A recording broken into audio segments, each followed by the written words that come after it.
Hello everyone, welcome to my YouTube channel. I hope आप सब बहुत अच्छे होंगे। आज हम सब पढ़ेंगे मॉडर्न हिस्ट्री। मॉडर्न हिस्ट्री में पढ़ेंगे भारत में यूरोपीय कंपनियों का आगमन।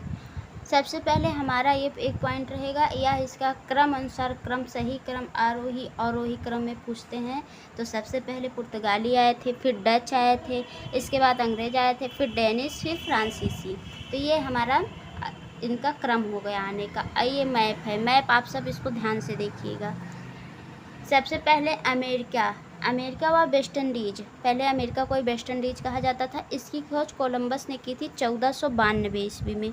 उसके बाद में वास्को डी गामा 1498 ईस्वी में यूरोप के रास्ते होते हुए या एशिया में प्रवेश, अफ्रीका होते हुए डायरेक्ट आके एशिया में मिला था, जो कि ये मैप में दर्शाया गया। ये सब मैप आप आसानी से देखिएगा।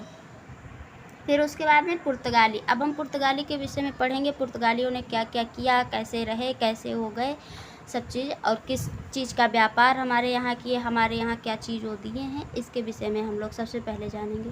भारत में आने वाला सबसे पहला पुर्तगाली या भारत में आने वाला सबसे पहला यूरोपियन वास्को डी गामा था। भारत में आने वाला सबसे पहला पुर्तगाली और यूरोपियन वास्को डी गामा था।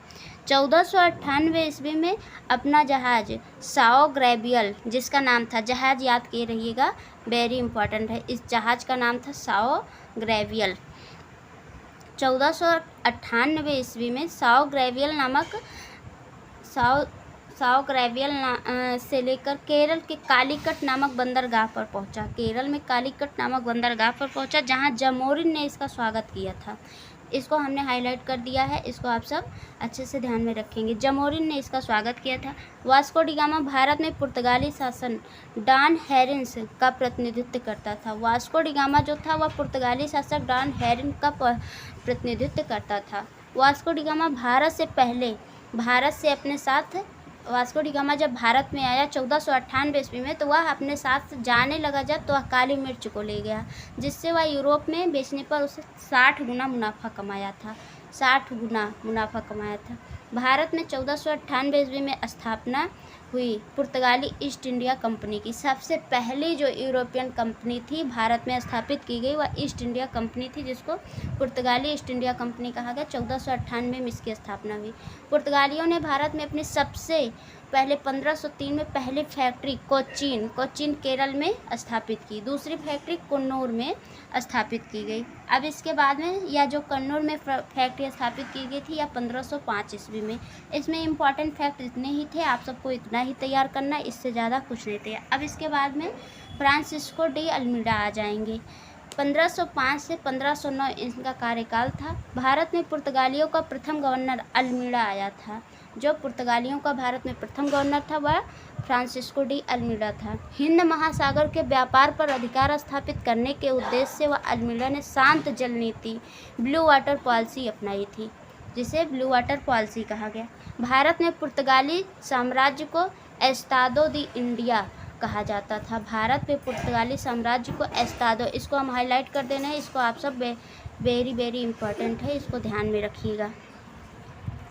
अल्फांसो डी अल्बुकर्क 1509 से 1515 ईस्वी तक। भारत में पुर्तगालियों का द्वितीय गवर्नर जो आया था वह अल्बुकर्क आया था। अल्बुकर्क भारत में पुर्तगाली साम्राज्य का वास्तविक संस्थापक था। अल्बुकर्क जो था वह भारत में पुर्तगाली साम्राज्य का वास्तविक संस्थापक था। अल्बुकर्क ने भारत में अल्फांसो आम की खेती शुरू की थी। जो आम की एक प्रजाति है, उसका प्रजाति का नाम है अल्फांसो आम, उसकी शुरुआत की थी।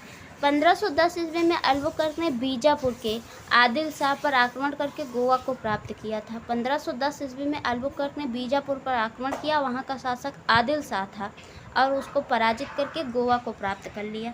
1515 ईस्वी में भारत में इसकी मृत्यु हो गई। 1515 ईस्वी में अल्बुकर्क की मृत्यु भारत में हो गई। फिर उसके बाद में नीनो डी कुन्हा आते हैं। 1529 से 1538 इनका कार्यकाल रहता है। कार्यकाल समय वर्ष आप सबको ध्यान में रखना है। पुर्तगालियों का भारत में तीसरा गवर्नर था, या पुर्तगालियों का भारत में तीसरा गवर्नर था, और पुर्तगालियों की स्थापना होने के बाद में ये दूसरे गवर्नर थे। राजधानी कोचीन से गोवा स्थानांतरित कर दी गई थी। पहली राजधानी पुर्तगालियों की कोचीन थी, उसके बाद में जब नीनो डी कुन्हा आए तो ये गोवा स्थानांतरित कर दिए राजधानी को। इन्होंने कार्टेज पद्धति की शुरुआत की थी।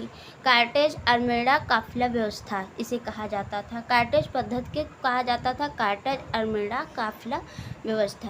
एक प्रकार का लाइसेंस था जो एशियाई देशों के साथ व्यापार करने के लिए पुर्तगालियों से लेना पड़ता था। यह एक प्रकार का लाइसेंस था, सीधी सी बात है, और इसे एशियाई देशों में व्यापार करने के पुर्तगालियों से लेना पड़ता था।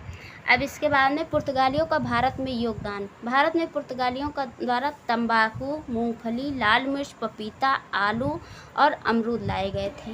पुर्तगाली जो भारत लेके आए थे यूरोप से, तंबाकू लाए थे, मूंगफली, लाल मिर्च, पपीता, आलू, अमरूद लाए गए थे। भारत में जहाज निर्माण का कार्य शुरू किया गया था।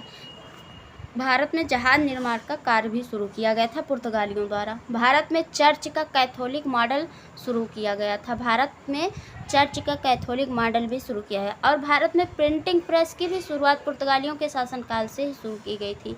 सबसे पहले प्रिंटिंग प्रेस गोवा में 1556 ईस्वी में लगाई गई। यूरोपियों में पुर्तगालियों सबसे पहले भारत आए, लेकिन सबसे बाद में भारत से ये गए थे। सबसे पहले यूरोपीय पुर्तगाली भारत आए थे, सबसे बाद में गए थे। 1961 ईस्वी में गोवा व दमन द्वीप को पुर्तगालियों से खाली करवा दिया गया। हमारा यहाँ पे पुर्तगालियों का जो आए थे उनका शासनकाल समाप्त होता है। इसके बाद में डच आएंगे। डच के लिए हम लोग कल पढ़ेंगे। आई होप आप सबको ये वीडियो बहुत अच्छी लगी हो। वीडियो अच्छी लगी होगी तो लाइक कीजिएगा, चैनल को सब्सक्राइब कीजिएगा, वीडियो को शेयर कीजिएगा। Thank you so much. Bye bye.